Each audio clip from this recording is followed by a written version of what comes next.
오늘 함께 나눌 하나님 말씀은 누가복음 1장 26절부터 38절까지입니다. 지난 주일부터 누가복음을 강의하기 시작했습니다.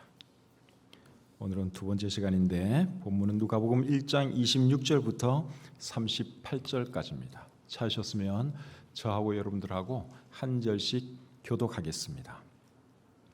여섯째 달에 천사 가브리엘이 하나님의 보내심을 받아 갈릴리 나사렛이란 동네에 가서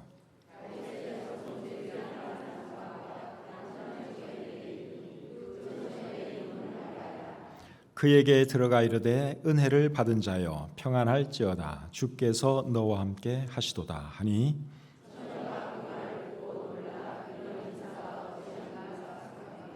천사가 이르되 마리아여 무서워하지 말라 네가 하나님께 은혜를 입었느니라.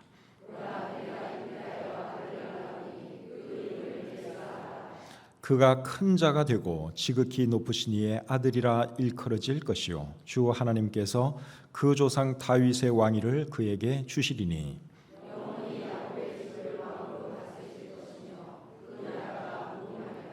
마리아가 천사에게 말하되 나는 남자를 알지 못하니 어찌 이 일이 있으리이까.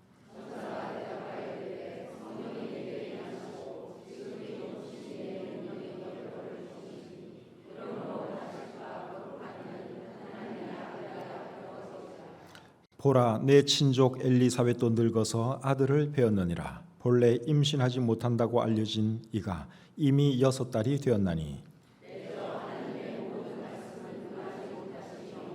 다 같이요. 마리아가 이르되 주의 여종이오니 말씀대로 내게 이루어지이다 하매 천사가 떠나가니라. 아멘.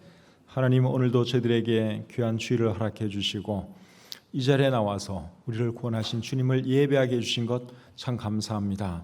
이 예배를 준비하기 위해서 많은 분들이 뒤에서 수고를 했습니다.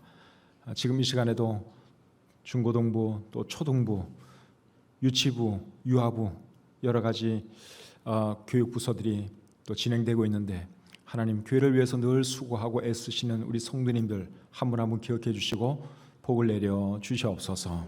오늘 이 시간 또 부족한 종이 하나님 말씀을 들고 섰습니다. 잘 전달할 수 있도록 도와주시고 오늘 이 말씀이 하나님께 영광이요 또 우리 모두에게는 큰 은혜가 되게 해 주시옵소서.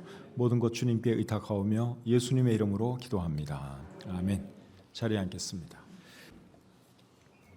지난 주일부터 누가복음을 강의하기 시작했는데 누가복음은 의사 누가가 데오빌로라고 하는 사람에게 예수님에 대해서 설명하기 위해서 기록한 글입니다. 제일 먼저 어떤 내용을 썼는가 하면 침례 요한의 잉태에 대한 글을 썼지요. 그리고 그 다음으로 쓰는 내용이 뭔가 하면 예수님의 잉태에 대한 글입니다. 오늘 읽은 이 본문이 예수님의 잉태에 대한 말씀입니다. 오늘 이 본문을 잘 보시면 예수님을 잉태하게 될 마리아는 어떤 사람인가 하면 요셉과 약혼한 사이이고 그리고 나사렛이라고 하는 동네에 살았던 그런 처녀인 것을 우리가 알 수 있습니다. 26절과 27절이 그렇게 말해주고 있습니다.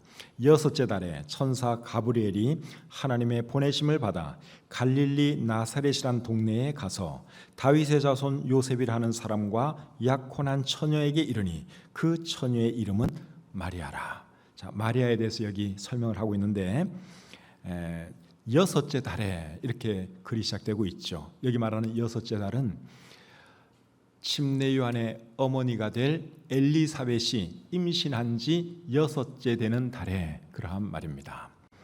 그리고 이 마리아가 어디서 살았는가 하면 나사렛이라고 하는 동네에서 살았지요. 나사렛은 아주 가난한 동네입니다.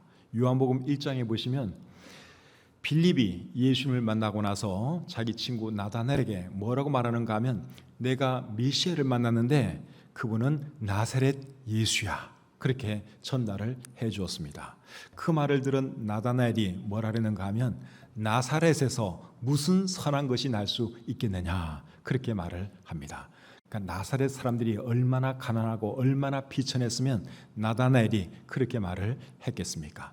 그런데 예수님의 어머니가 될 육신의 어머니가 될 마리아가 어디서 살았는가 하면 그 가난한 동네 나사렛에서 살았다 하는 것이죠. 그런 동네에 살고 있는 마리아에게 어느 날 천사가 나타나서 말을 겁니다. 28절을 보겠습니다. 28절 보니까 그에게 들어가 이르되 은혜를 받은 자여 평안할지어다 주께서 너와 함께 하시도다. 마리아에게 뭐라 했는가 하면 은혜를 받은 자여, 그렇게 말을 했습니다. 30절에도 그런 내용이 있습니다. 천사가 이르되 마리아여 무서워하지 말라 네가 하나님께 은혜를 입었느니라. 여러분, 마리아가 도대체 무슨 은혜를 입었다는 것입니까? 이제 마리아가 메시아를 잉태할 것이니까 네가 하나님의 큰 은혜를 입었다, 그렇게 말을 하는 것이죠. 구약 성경에 보시면 메시아는 아기로 이 땅에 태어나게 되어 있습니다. 이사야 9장 6절에 보시면 그렇게 기록되어 있죠. 제가 한번 읽어드려 볼까요? 이는 한 아기가 우리에게 낳고 한 아들을 우리에게 주신 바 되었는데 그의 어깨에는 정사를 메었고 그의 이름은 기묘자라 모사라 전능하신 하나님이라 영존하시는 아버지라 평강의 왕이라 할 것임이라. 메시아에 대한 말씀인데 메시아가 아기로 태어날 것을 여기에 말씀하고 있죠. 근데 이 아기를 누가 낳게 된다는 것입니까? 마리아가 낳게 된다는 거예요. 그러니까 너는 하나님의 큰 은혜를 입은 사람이다, 천사가 그렇게 말을 하는 것입니다. 근데 인간적으로 생각하면 처녀 입장에서 아기를 낳는다고 하는 것은 이거는 굉장히 위험한 일입니다. 그리고 그 당시로서는 사실 처녀가 아기를 낳으면 아기까지 안 낳고 다른 남자와 부정만 저질러도 돌에 맞아 죽을 일입니다. 그러니까 굉장히 위험한 일이죠. 돌에 맞아 죽을 수 있는 그러한 상황이니까. 그럼에도 불구하고 마리아는 그 하나님의 은혜를 받아들입니다. 38절 한번 읽어보겠습니다. 38절 같이 읽겠습니다. 시작. 마리아가 이르되 주의 여종이오니 말씀대로 내게 이루어지이다 하매 천사가 떠나가니라. 하나님의 은혜를 받아들이기로 결심을 한 것입니다. 이게 사실 굉장히 큰 은혜지요. 물론 돌에 맞아 죽을 수도 있어요. 그런데 하나님께서 보호해 주실 것을 믿고 천사께서 말씀하신 그 말이 나에게 이루어지기를 원합니다. 마리아가 그렇게 대답을 했습니다. 이렇게 해서 예수님은 나사렛에 사는 마리아라고 하는 처녀의 몸을 통해서 이 땅에 태어나시게 됩니다. 그런데 예수님의 탄생이 다른 사람들의 출생과 다른 점이 있습니다. 그게 뭔가 하면 이 세상 모든 사람은 남녀 관계를 통해서 이 땅에 태어나게 됩니다. 그런데 마리아는 남녀 관계를 통해서 태어나는 것이 아니라 성령으로 잉태되어 하나님의 능력으로 이 땅에 태어날 것을 여기에 말씀하고 있습니다. 자, 29절부터 31절 한번 보겠습니다. 처녀가 그 말을 듣고 놀라 이런 인사가 어찌함인가 생각하매 천사가 이르되 마리아여 무서워하지 말라 네가 하나님께 은혜를 입었느니라. 보라 네가 잉태하여 아들을 낳으리니 그 이름을 예수라 하라. 천사가 마리아에게 나타나서 네가 아들을 잉태하게 될 것이다, 그렇게 말씀을 해주었죠. 그런데 마리아는 이 말을 이해할 수가 없습니다. 왜냐하면 지금까지 마리아는 남자를 모르고 살았거든요. 남자와 가까이 지낸 적이 없습니다. 34절에 마리아가 이렇게 말을 합니다. 마리아가 천사에게 말하되 나는 남자를 알지 못하니 어찌 이 일이 있으리까. 남자를 가까이 하지도 않았는데 어떻게 내가 임신을 할 수 있단 말입니까? 마리아가 납득할 수가 없었어요. 그러니까 천사가 설명을 해줍니다. 35절 한번 보겠습니다. 35절 시작. 천사가 대답하여 이르되 성령이 내게 임하시고 지극히 높으신 이의 능력이 너를 덮으시리니 이러므로 나실 바 거룩한 이는 하나님의 아들이라 일컬어지리라. 자, 여기 천사가 어떻게 설명을 해 주는가 하면 네가 잉태할 것인데 네가 잉태할 그 아이는 남자에 의해서 잉태하게 되는 것이 아니라 성령으로 잉태하게 되는 것이다. 하나님의 특별하신 능력으로 네가 아기를 갖게 될 것이다. 그렇게 설명을 해 주었습니다. 그러면서 그 증거로 마리아의 친척 엘리사벳도 하나님의 능력으로 아기를 임신한 것을 또 말을 해 줍니다. 36절 37절 보겠습니다. 보라 내 친족 엘리사벳도 늙어서 아들을 배었느니라. 본래 임신하지 못한다고 알려진 이가 이미 6달이 되었나니 대저 하나님의 모든 말씀은 능하지 못하심이 없느니라. 그러니까 엘리사벳하고 마리아하고는 친척 관계예요. 그러니까 마리아가 어떻게 그런 일이 있을 수 있습니까? 그렇게 의아해하니까 천사가 설명을 해주는 거죠. 네 친척 엘리사벳도 원래 아기를 가질 수 없는 여자가 아니냐. 그런데 하나님의 능력으로 그가 임신을 해서 이미 6개월이나 되었다. 설명을 해주었어요. 그리고 나중에 두 사람이 이제 만나고 사실 확인을 하게 되지요.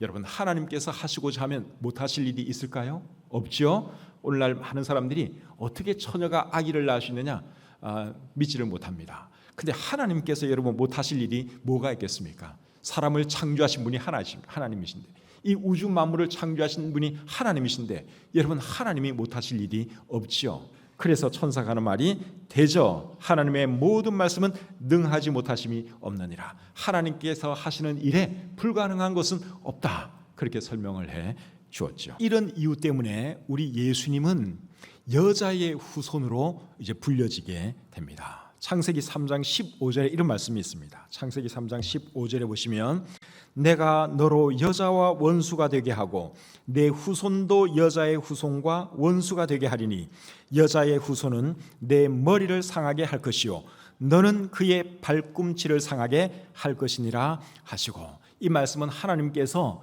뱀에게 하시는 말씀이에요. 하와로 하여금 선악과를 따먹게 만든 뱀에게, 즉 사탄에게 하시는 말씀인데 여자의 후손이 내 머리를 상하게 할 것이다. 그렇게 말씀했습니다. 여기서 말하는 여자의 후손이 누군가 하면 예수님이세요. 근데 왜 예수님을 여자의 후손이라고 말하는가 하면 예수님은 남자의 도움 없이 여자의 몸을 통해서만 이 땅에 오신 분이기 때문에 그렇습니다. 그래서 우리 예수님은 하여간 좀 독특하신 분이다. 근데 어쨌든 요새 예수님께서 처녀의 몸을 통해서 이 땅에 오셨다, 잘 안 믿는 사람들이 많은데요. 요새 여러분 과학의 힘도 남자 없이 체세포를 이용해가지고도 그 짐승도 복제하고 그러는 세상이에요. 사람도 그런 일을 하는데 하나님이 여러분 이 정도 못하실 분이 아니시죠. 자, 그럼 이제 오늘 이 본문은 예수님에 대해서 어떤 말씀을 하시는지 거기에 대해서 살펴보도록 하겠습니다. 32절, 33절 같이 읽겠습니다. 32절, 33절 시작. 그가 큰 자가 되고 지극히 높으신 이의 아들이라 일컬어질 것이요 주 하나님께서 그 조상 다윗의 왕위를 그에게 주시리니 영원히 야곱의 집을 왕으로 다스리실 것이며 그 나라가 무궁하리라. 여기 보시면 예수님에 대해서 5가지를 말씀하고 있어요. 첫 번째가 뭔가 하면 큰 자가 될 것이다. 그렇게 말씀을 합니다.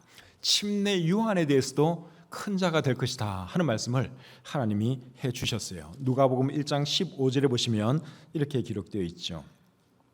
이는 그가 주 앞에 큰 자가 되며 포도주나 독한 술을 마시지 아니하며, 여기 보니까 그가 주 앞에 큰 자가 될 것이다. 침례 요한에 대해서 하나님이 그렇게 말씀을 해 주셨습니다. 그런데 침례 요한이 누구 앞에서 큰 자가 된다고 했는가 하면 주 앞에서, 즉 하나님 보시기에 큰 자가 될 것이다. 그렇게 말씀을 하셨죠.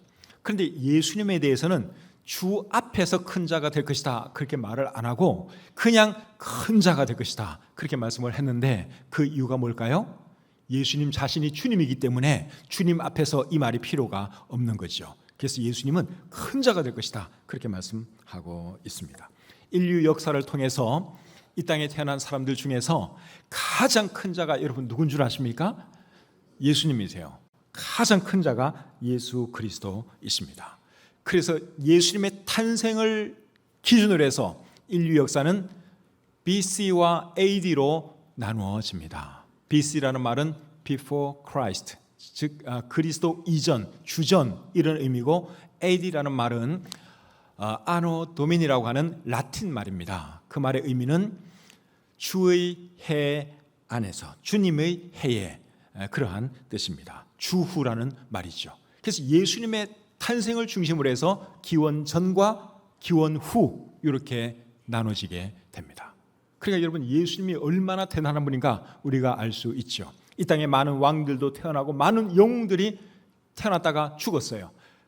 근데 그 모든 사람들을 다 통틀어서 가장 큰 분은 누구냐? 예수 그리스도이십니다. 여러분 예수님보다 이 세상에 더 유명한 사람 있습니까?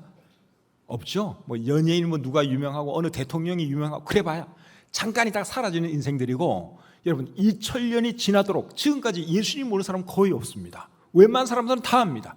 그만큼 예수님이 큰 분이기 때문에 그렇지요. 예수님 다음으로 큰 사람은 누구 같습니까? 여러분 생각에 예수님 다음으로 큰 사람은 침례 요한입니다.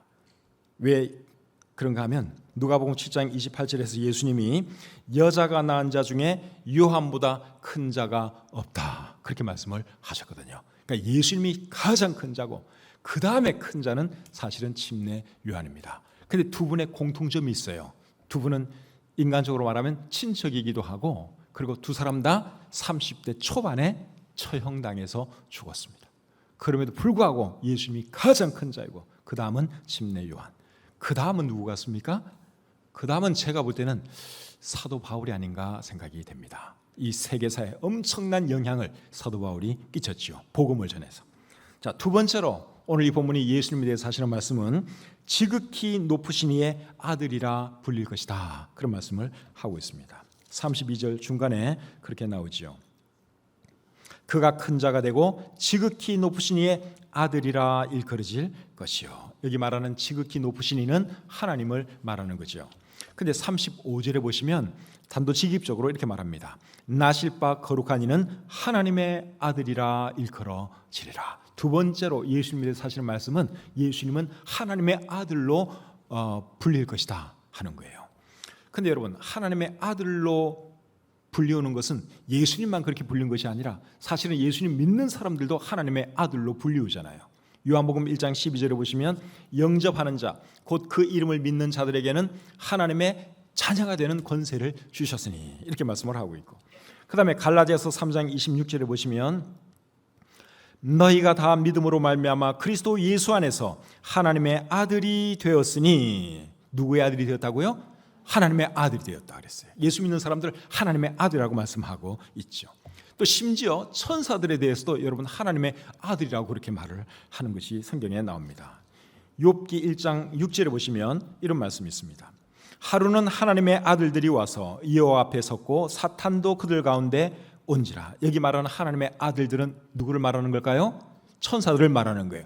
그러니까 사람에 대해서도 하나님의 아들이라는 말을 쓰고, 천사에 대해서도 하나님의 아들이라는 말을 쓰고, 그리고 예수님에 대해서도 하나님의 아들이라는 말을 써요.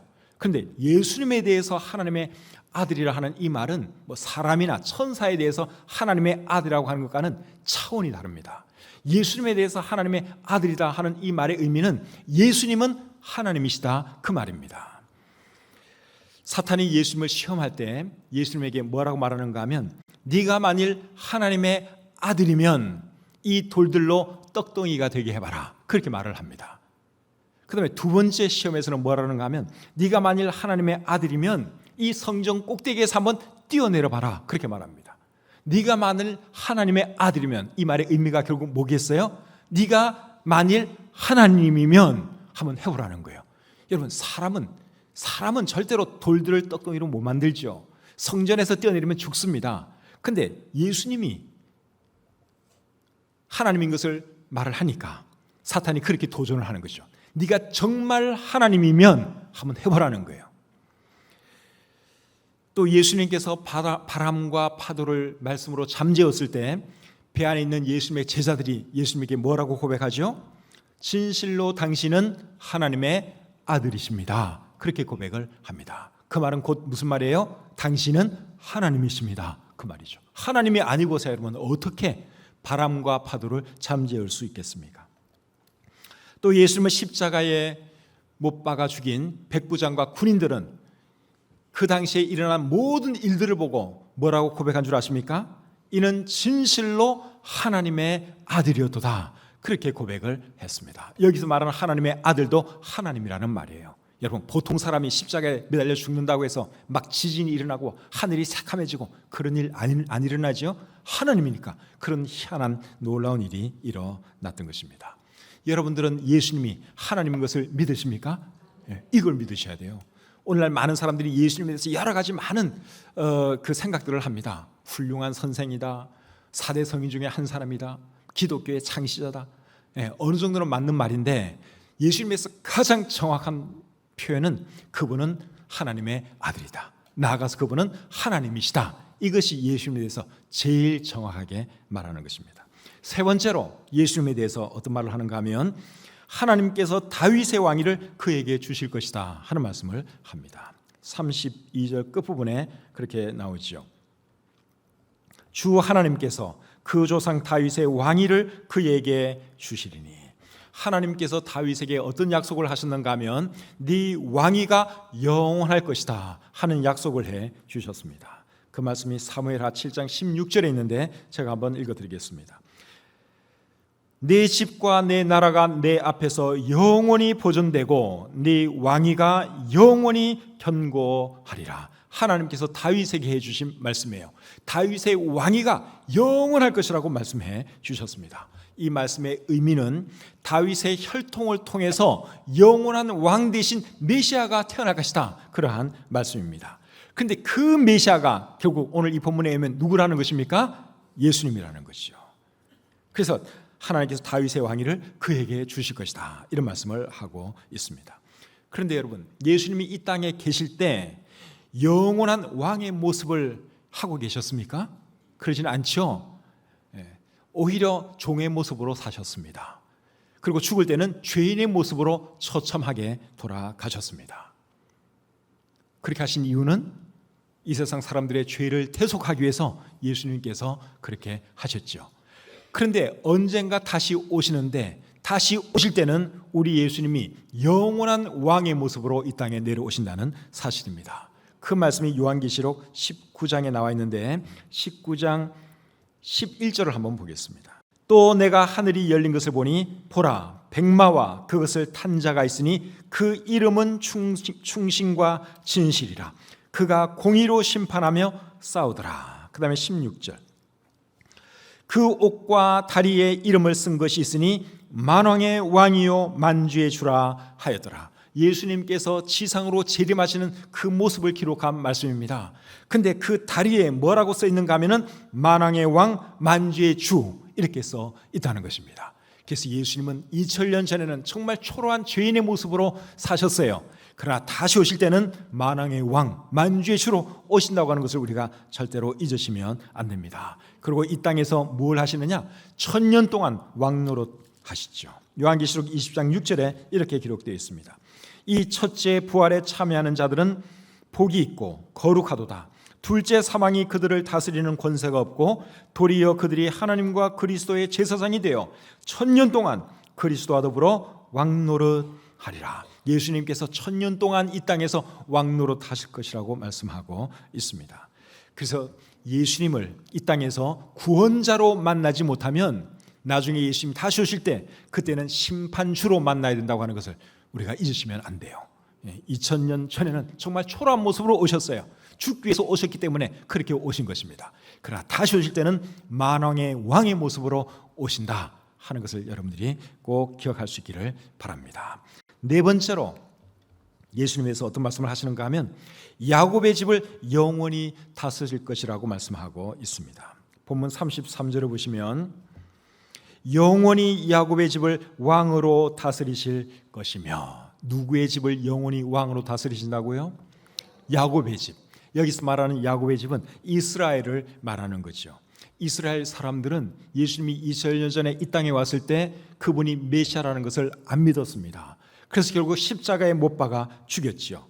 그런데 안타까운 사실은 이스라엘 사람들, 유대인들이죠. 그 사람들은 지금까지도 예수님을 메시아로 믿지를 않습니다.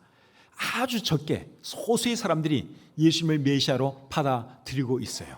예수님을 받아들인, 예수님 믿는 유대인들을 뭐라 그러는가 하면 메시아닉 주라 그럽니다. 주는 유대인, 메시아닉 주라 그래요. 그래서 오늘날 이제 그런 사람들이 조금씩 생겨나고 있어요.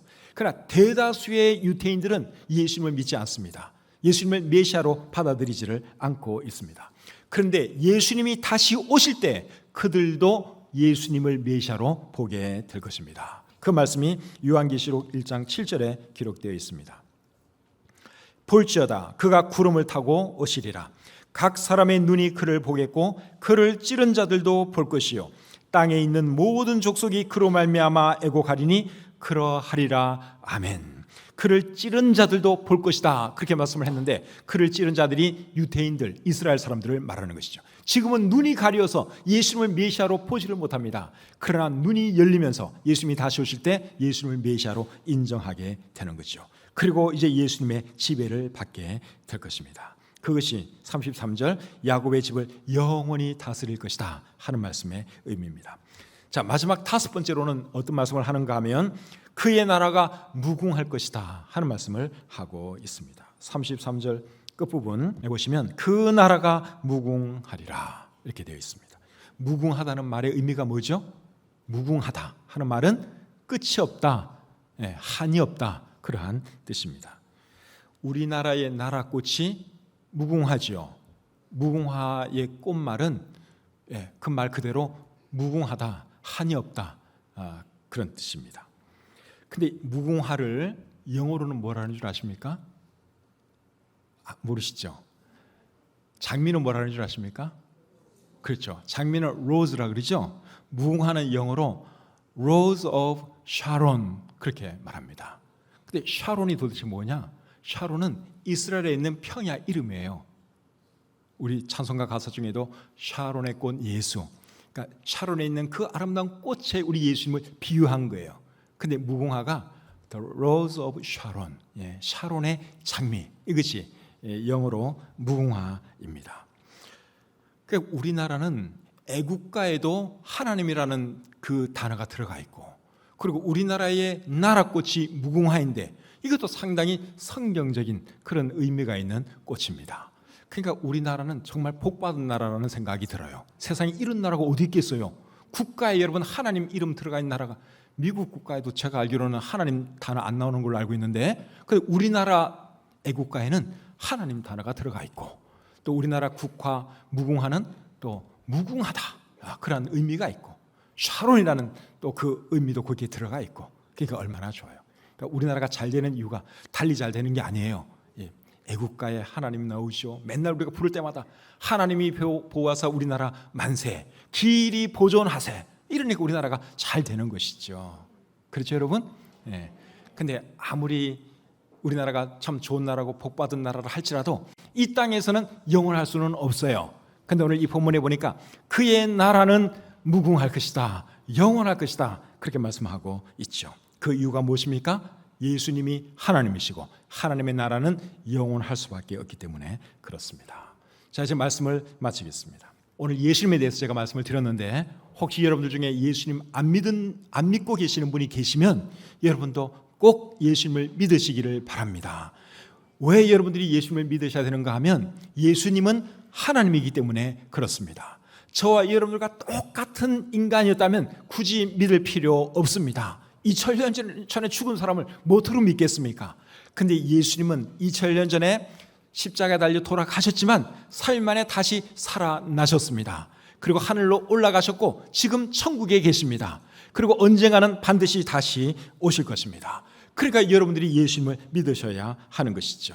오늘 이 본문에 예수님의 그 이름을, 태어날 아기 이름을 예수하라 그렇게 말씀을 했습니다. 예수라는 말의 의미는 여호와는 구원이시다 그러한 뜻입니다. 여호와는 구약 성경의 하나님 이름입니다. 구약 성경의 하나님이 여호와입니다.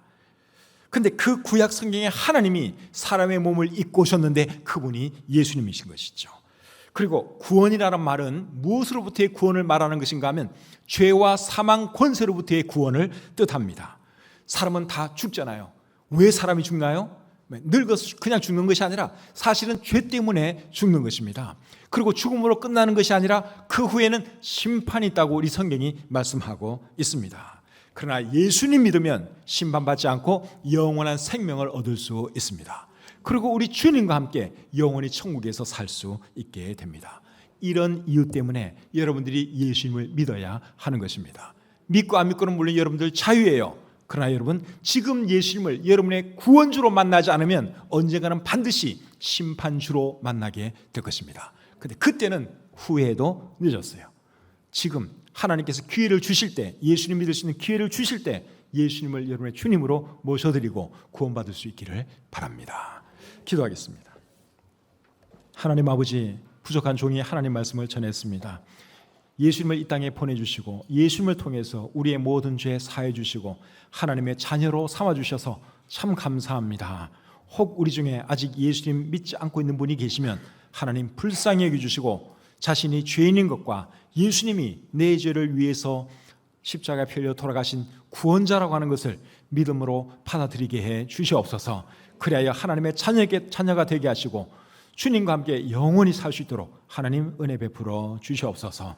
주신 말씀을 감사드리며 예수님의 이름으로 기도합니다. 아멘.